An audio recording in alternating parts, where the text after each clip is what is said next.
строятся дороги, школы, больницы.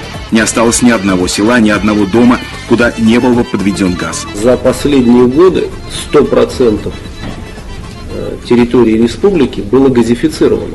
Это непревзойденный результат. Причем сделано это было не за счет вот этой общей программы газификации, а за счет внутренних источников. Что это означает? Это означает, что руководство республики поставило в качестве приоритета решение этой задачи.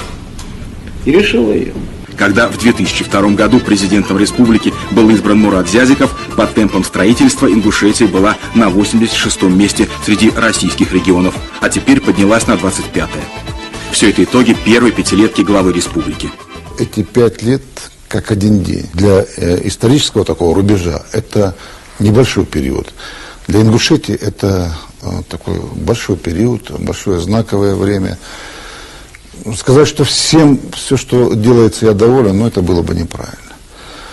Но я знаю, что любой руководитель, если он вот пришел, не ворвался в политику, а пришел вот с Божьего благословения, с людской поддержкой, это человек, который...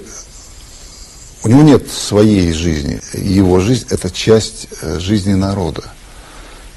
И наоборот. Конечно, многое удалось сделать, но самое главное, произошла консолидация людей.